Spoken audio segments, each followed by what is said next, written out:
Thank you very much to Jen and Wendy there. Now, when the CEO emails you about an important confidential M&A deal demanding your urgent help, what do you say? We're going to find out. Criminals are taking advantage of some of the best of our business instincts with fraud that mostly flies under the radar outside of corporate security controls. And Rafe Pilling, Director of Intelligence at SecureWorks' Counter Threat Unit, is going to examine real-world fraud attempts and their red flags. So we've got him on stage now. Rafe, hi, welcome. Thank you, Sarah. It's great to have you here. What have you made of the show so far? Oh, it's been great. Some really insightful comments and discussion from Jen and Wendy. I really enjoyed that piece. Definitely, and it's only set to continue, especially with your presentation, which of course is up behind you. And I'm not going to dilly-dally. I'm going to give you the floor straight away. We want to hear from this as soon as possible. So yes, the floor is yours. Take it away. Thank you very much. So yeah, really enjoyed the comments from Jen and Wendy, our CEO. And on the topic of CEOs, today I'll be talking about a particular type of fraud which is impacting many organizations around the world that invokes the authority of the CEO in order to conduct that fraud and to steal money. So as Sarah said, my name is Rafe Pilling. I'm the Director of Intelligence for the CTU Threat Research Team. And what we'll see today is going to be based on real-world incidents that we've observed, real-world messages that we've seen from threat actors, but in a sort of a truncated form, also anonymized to sort of preserve the anonymity of those targeted. But absolutely real-world examples, so this is what we're seeing threat actors doing. So let's begin by talking about what CEO fraud is. CEO fraud is a subcategory of business email compromise. Don mentioned it earlier today as a key threat to businesses around the world, taking a lot of money out of their pockets, much more so than ransomware, although, as he said, the ransomware stats are probably underplayed to some extent. But the FBI believes that in excess of $50 billion has been stolen from organizations and individuals around the world since 2013 due to business email compromise. And CEO fraud can be both a sort of a high-end type of fraud targeting executives looking to steal sort of hundreds of thousands or maybe even millions of dollars from businesses, and then a lower-end sort of more mass-market version that we will also explore. Bottom line is, business email compromise involves a threat actor getting into a company's mail or other sort of business communications, masquerading as some part of that process. In the case we'll be discussing today, masquerading as the CEO, and manipulating an employee to make a purchase or financial transaction that they shouldn't, that it would be unauthorized, but is in the favor of the scammer. So in the title of the presentation, we talk about WhatsApp, but I should stress that this can be conducted over any sort of chat application, really. It's about the threat actors getting a direct line to the targets, the executives, the employees, other individuals, and being able to deliver that message to them, have that direct interaction with them, build confidence, trust, and rapport, and ultimately scam them into doing something they shouldn't. So I want to start with a sort of a hypothetical scenario, but based on real-world events. We're going to be looking at some messages the threat actors have sent particular targets, executives, targeted by this type of attack. In this scenario, I want you to imagine you are at a busy airport. You're about to embark on a business trip. You've got lots of things going through your mind, and suddenly the message pops up on your phone. You see the notification. You open the message. It's not a number you necessarily recognize, but you see the face of the CEO there, and you immediately realize that this is something important that you need to pay attention to. So the communication will probably begin with some pleasantries, asking sort of how you are, whatever it might be, kind of that initial sort of preamble, but very quickly moves on to the meat of the call. Obviously, CEO is keen to get onto business, doesn't have a lot of time, and is immediately there saying that they need your support for a very important and confidential matter.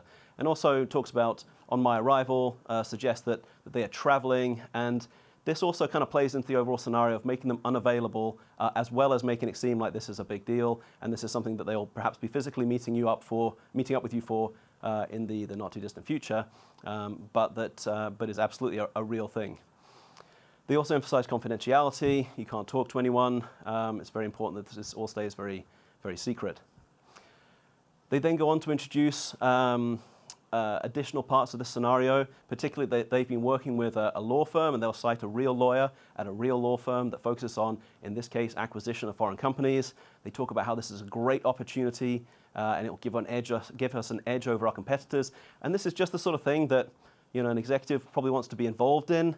They want that sort of accolade and kudos for this big deal that's going to go through, and their name will be attached to that, and there'll be kudos. So it plays to someone's ego that they've been selected to be involved in this very sort of hush-hush, high-level strategic deal. Goes on further. The CEO signed a non-disclosure agreement, so you won't be getting a lot of details in this transaction about what this thing is. But there's hints that it's an acquisition. It's going to happen real soon now, and the person that's being targeted has been asked to lead the initial steps of this operation in conjunction with this lawyer that will be contacting them shortly, in order to secure the deal, but also to avoid any leaks of important information to other parties.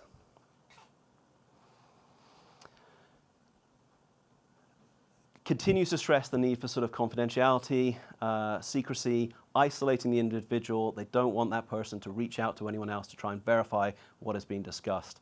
And again, kind of emphasizing I've chosen you, I need you to lead this.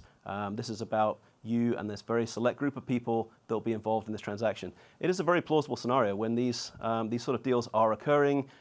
There is an effort to sort of limit the number of people involved. There are non-disclosure agreements. There is a lot of secrecy placed in and around these sort of high-level deals. So, to some extent, maybe that scenario makes sense.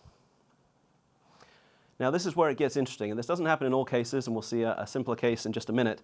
But in the high-end versions, you don't just have the initial scammer playing the CEO contacting the target. You have an additional person that gets brought into the scenario.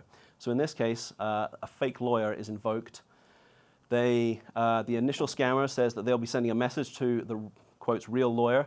In this case, it's somebody masquerading as or impersonating a real lawyer. There'll probably be a sort of a typo squat domain that is very similar to the real law firm's email domain if the target needs to send any emails. Sometimes they're asked for personal information they need to submit, whatever it might be. So a domain, an email address they can interact with, and a person that they can, if they wanted to, quickly look up online and validate that that's a real person, they really work for a law firm, even though ultimately the person that's going to contact them is impersonating or masquerading as that real lawyer. Again, kind of to avoid leaks, in the US, we're doing this through this Canadian office, we're doing this through this law firm you've probably never heard of or never dealt with, not sort of normally familiar to this company. Again, emphasizing the need to sort of isolate this deal and keep everyone sort of more broadly in the dark. Strictly confidential, I mean, these are all the sort of keywords just to look out for it in these sort of transactions. No one else should be involved. And then this weird sort of twist about avoiding insider trading. So we're not allowed to discuss this verbally or on the telephone, which is a great excuse for getting the threat actor off the hook for having to talk to the target. So the target may very well know the CEO, know what they sound like, and if they try to talk to them on the phone, immediately the scam will be revealed for what it is. They can bring in a lawyer, a fake lawyer, who the target does not know, will not know what their voice sounds like, and so won't be able to detect necessarily that they are masquerading as the real lawyer. But the initial person masquerading as the CEO comes up with these excuses, these reasons why they can't talk to the target directly. And then they hand off for this phone call to happen. So the target will receive a phone call, or may receive a phone call from somebody masquerading as a lawyer. And that person will go through a short spiel about the acquisition that's happening, what's required, trying to coax this person or tutorial coach this person through the next steps in order to make this financial transaction. So once that call has occurred, the fake CEO will pop back up on WhatsApp. Obviously, the lawyer and the CEO are in the background, sort of closely communicating, so that kind of makes sense. The CEO will then, ask, how did that call go with so-and-so? They're doing a great job, really great to work with, making it seem that it's a long-standing relationship. And then passing this back to the target, let me know if you have this under control. They want to, again, place sort of appeal to ego, but also this sort of trust and accountability that has been placed in this individual, not to screw this up, get it done, I need to be able to sleep at night, type messaging coming from this fake CEO. A lot of this sort of psychological manipulation. So back to the fake CEO, They're asking, we need to make this transfer today. Can you make this? How do you go about doing it? And we'll go through various, anytime there's a kind of a potential blocker, they will sort of attempt to work around it and try and get the person to make that transaction. In particular, even when the person says, oh, I really need to call you about this, they'll say, I will call you. They'll call you from a number that they can spoof if they've got the CEO's real number, but they won't speak to you on the phone. But they attempt to use that as a way of proving their legitimacy for this transaction. So it's very, very involved. So ultimately, we can break this sort of scam down into three main sets of characteristics. You've got the messaging via WhatsApp, that direct line of communication. They're using profile photos taken from public sources. It's a range of manipulation, professional terminology, secrecy, urgency, potentially requesting personal information and documentation. They then hand off to this third party, mimicking a real law firm, adding authenticity and creating trust, and even is superficially verifiable. And finally, reinforcing that urgency, isolating the target, making sure the money transfer happens right now. And it will either happen or the person will pass this off and cut the conversation and report this perhaps to their internal corporate security people. So now we're looking at a low-end version of the scam. Much more common, you get a text message via SMS, probably naming the individual that's receiving the message and invoking, in this case again, the authority of the CEO. Strangely, not many people sort of sign their text messages with their full name and their title, but when you're going to scam someone like this for gift cards, that's what you do. In this case, this was spotted immediately, but we asked this individual to play along and to sort of elicit more detail, and they did that. And some of the key things to point out here are the kind of use of the target's real name, including the title or company. Again, invoking urgency. This is an urgent task. I can't call you because I'm on a conference call, so we can't easily verify it. And it's a high-profile customer, so it's very important. And in this case, our target played along, was a bit cheeky there, asked the CEO if in addition to these Apple gift cards they were being asked to purchase, if they could also get a Coke Zero and some beef jerky. CEO was totally on board with that, okayed that straight away. So what are the high-level signs we need to look at? You have a CEO or senior executive contacting you, probably over a messaging app, maybe over email. It's an urgent task, a sensitive situation, could be a merger, could be an issue with tax, accounting error, something that we need to keep a small group of people, just between us, whatever it might be.